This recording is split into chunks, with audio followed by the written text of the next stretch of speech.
Welcome back to our series on the Napoleonic Wars. If you missed part 1, be sure to check it out. Today, we're diving straight into the action, starting with Napoleon's ambitious campaign in the land of the Pharaohs. In 1798, Napoleon set his sights on Egypt. His goal? To cut off Britain's lucrative trade routes to India and establish a French presence in the Middle East. The campaign kicked off with a bang. At the famous Battle of the Pyramids, Napoleon's forces triumphed, and he famously told his troops, "From the heights of these pyramids, 40 centuries look down on you." It was a moment of pure Napoleonic grandeur. But this triumph was short-lived. British Admiral Horatio Nelson, a persistent thorn in Napoleon's side, tracked down the French fleet at the Battle of the Nile and utterly destroyed it. Suddenly, Napoleon's army was stranded, cut off from France. After a difficult and ultimately unsuccessful push into Syria, Napoleon saw the writing on the wall.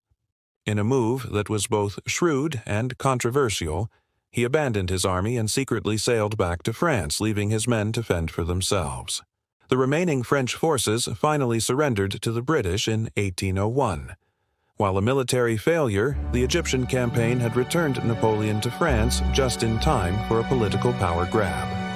Now, let's fast forward to December 2nd, 1805. This date marks what many consider Napoleon's greatest masterpiece, the Battle of Austerlitz. Facing a combined force of Russian and Austrian armies, Napoleon was outnumbered. He brilliantly feigned weakness, luring the Allies into a trap he had meticulously prepared. He deliberately weakened his right flank, tempting the Allies to attack and abandon the strategic Pratzen Heights at the center of the battlefield. The Allies, believing they were about to crush a weakened French force, took the bait. Once their center was exposed, Napoleon unleashed a massive, concealed force to storm the heights, splitting the Allied army in two. The result was a devastating and decisive victory for the French. Austria was forced to sue for peace, and the battle cemented the legendary status of Napoleon's Grand Army. Austerlitz wasn't just a victory, it was a declaration. Napoleon was now the undisputed master of Central Europe, but it also foreshadowed the immense bloodshed that would continue to plague the continent for years to come. As emperor, Napoleon wasn't just a general, he was an administrator. To strengthen France's economy and wage economic war against his arch-nemesis, Great Britain, he instituted the Continental System. The idea was to create a self-sufficient European trade bloc, completely shutting Britain out. He forbade any country under his influence from trading with the British. However, this grand economic blockade had a critical weak link: Russia. Tsar Alexander I was reluctant to fully comply. The system was crippling Russian merchants and causing the ruble to plummet in value. The Tsar quietly reopened trade with Britain, a decision that Napoleon saw as a direct betrayal.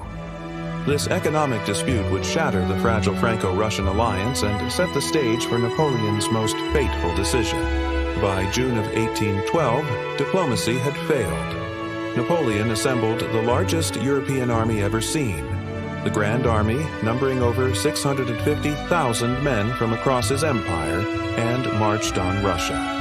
His plan was straightforward: cross the border, force a quick, decisive battle against the Russian army, and bring Tsar Alexander to heel. He expected the campaign to be over in a matter of weeks. He never anticipated the brutal Russian winter, nor the sheer vastness of the territory he was invading. The Russians, under General Barclay de Tolly, refused to give Napoleon the decisive battle he craved. Instead, they adopted a scorched earth policy, retreating deeper and deeper into Russia, destroying supplies and burning villages as they went. Frustrated, Napoleon was drawn further into hostile territory, his supply lines stretching to the breaking point, chasing an enemy that refused to be caught. The Battle of Borodino on September 7, 1812, was a brutal, head-on collision. For 12 agonizing hours, the two armies battered each other in one of the single bloodiest days of the entire Napoleonic era. The battlefield was a scene of unimaginable carnage, with around 75,000 casualties combined. Uncharacteristically, Napoleon seemed passive during the battle. He remained in the rear, relying on his marshals to direct the fight, rather than executing one of his trademark brilliant maneuvers. The French eventually captured the main Russian fortifications, but at a tremendous cost. It was a Pyrrhic victory. The Russian army, though badly mauled, was not destroyed and retreated in good order under the cover of darkness. A week later, Napoleon entered Moscow, expecting to receive the Tsar's surrender. Instead, he found a ghost town. The city was deserted, and shortly after his arrival, set ablaze by Russian patriots, denying him shelter and supplies. Napoleon waited in the smoldering ruins for a peace offer that would never come. With winter approaching and no sign of surrender, Napoleon had no choice but to order a retreat. What followed was one of the greatest military disasters in history. The retreat from Moscow destroyed the Grand Army. Harassed constantly by Russian Cossacks and partisans, the soldiers faced starvation and the merciless Russian winter. By the time the remnants of the army staggered out of Russia in December, only about 13,000 of the main force had survived. The Russian campaign was a catastrophic failure.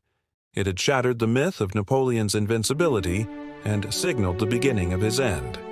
The disaster in Russia emboldened Napoleon's enemies. A new and powerful coalition formed, consisting of Britain, Austria, Russia, and Prussia. They closed in on him from all sides. After a series of defeats, the Allied armies entered Paris in March 1814. Faced with overwhelming odds and pressure from his own marshals, Napoleon was forced to abdicate his throne unconditionally. In a poignant farewell, he addressed his loyal old guard, kissing their eagle standard before departing for exile. The Allies allowed him to keep the title of emperor, but his empire was reduced to the tiny Mediterranean island of Elba. With a small contingent of 600 soldiers, the man who had once ruled a continent sailed into his first exile. But for a man like Napoleon, the quiet life of a minor monarch was never going to last.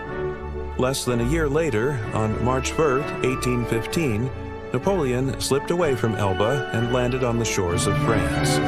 He knew the restored Bourbon monarchy under King Louis XVIII was unpopular, and he gambled that the French people and army would welcome him back. His gamble paid off. As he marched north towards Paris, the troops sent to arrest him instead flocked to his banner, chanting, "Vive l'Empereur!" His charisma and the memory of his glory were as potent as ever. He entered Paris without a single shot being fired, beginning the period known as the 100 Days. But his return sent shockwaves across Europe. The Allied powers, gathered at the Congress of Vienna, immediately declared him an outlaw and mobilized their armies. They were determined to stop him once and for all. The final showdown took place in Belgium. Napoleon's strategy was to strike quickly, defeating the British Allied army under the Duke of Wellington and the Prussian army under Marshal Blucher before they could unite. He needed a swift, decisive victory. The campaign began well, but a series of miscommunications and intelligence failures began to hamper his plans. He crucially misjudged the movements of the Prussians after a battle 2 days earlier, believing they were retreating away from Wellington. On June 18, 1815, near the small village of Waterloo, Napoleon launched his attack on Wellington's army. The battle raged all day, a brutal slogging match.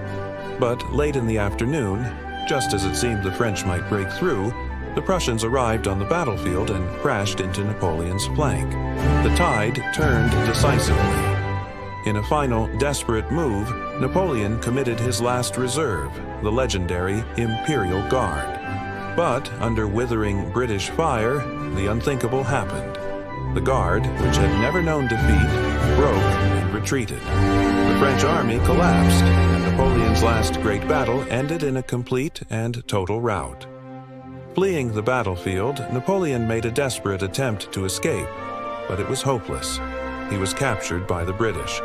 This time, there would be no comfortable exile on a Mediterranean island.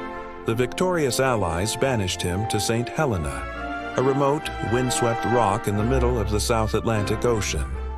Here, the man who had reshaped a continent would live out his final 6 years. He spent his days in reflection, dictating his memoirs, arguing with his British captors, and reliving the glories and what-ifs of his incredible life. His health slowly faded, and with it, the memories of his vast empire. Napoleon Bonaparte died on May 5, 1821. His final words reportedly, "France, the army, head of the army, Josephine." A titan of history, his story serves as a timeless saga of ambition, genius, and tragic downfall. Thank you so much for joining us on this journey through the Napoleonic Wars. If you enjoyed this video, please give it a thumbs up and subscribe to our channel for more deep dives into history. Let us know in the comments what topic you'd like to see next.